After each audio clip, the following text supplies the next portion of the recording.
Bon, un groupe musculaire que la plupart des gens ont du mal à ressentir, c'est les dorsaux, en particulier le grand dorsal. Beaucoup de gens, ils sont là, ils se disent, je tire, mais je sens rien du tout. Ça me fait mal au poignet, ça me fait mal au coude, je sens qu'il se passe quelque chose derrière.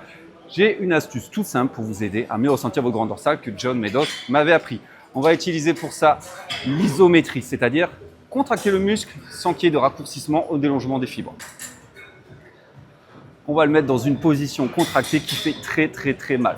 Aussi, on va partir en full extension, c'est-à-dire rétropulsion. On est ici, on contracte, on ramène le bras en arrière, en arrière, en arrière, en arrière, en arrière, le plus loin possible.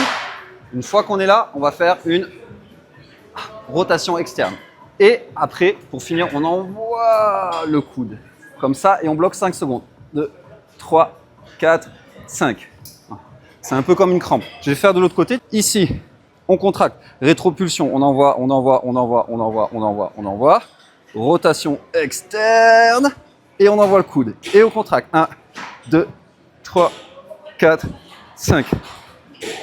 J'ai un peu plus du mal à ce côté-là parce que je suis blessé. Une fois qu'on a fait ça, deuxième exercice, l'élastique.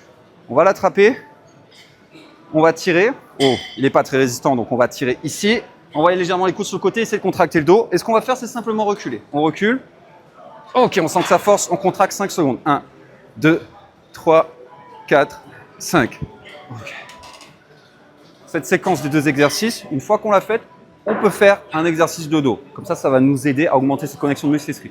Par exemple, imaginons maintenant, je vais faire des tractions. Voilà, parce que dans ma séance, j'ai commencé par les tractions. Donc là, hop, je vais faire mes tractions et je vais essayer de flex le grand dorsal au maximum. Idéalement, ce qu'on peut le faire, c'est entre nos séries d'échauffement. Par exemple, si on fait du rowing halter, etc., notre montée en gamme, on fait cet exercice-là 2-3 fois ou même durant nos séries de travail. Chaque fois que vous allez faire le dos, vous essayez ça, et je vous garantis des merveilles. Ça va vraiment vous aider à le ressentir. Et deuxième technique, toute simple, tous vos tirages, vous tirez, vous imaginez que vous tirez avec votre coude. C'est-à-dire, on pense que c'est une corde qui est attachée ici et les coudes qui ramènent en arrière. Nos mains ne servent à rien, c'est comme si c'était des crochets de chair. On est là, on tire, c'est le coude, le coude, le coude. Voilà. Essayez ça, dites-moi ce que vous en pensez en commentaire si vous avez permis de mieux sentir votre dos et vous m'en direz des nouvelles. Bras en avant.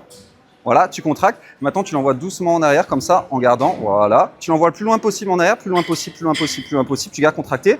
Maintenant, rotation externe. Tu tournes et tu ramènes le coude à l'intérieur. Tu bloques 5 secondes. 1, 2, 3, 4. Recule un peu. Voilà. Et juste, tu tiens. Pareil. 2, 3, 4, 5. Voilà. Tout simple. Maintenant, elle n'a plus qu'à se faire sa série de dos. Et c'est parti.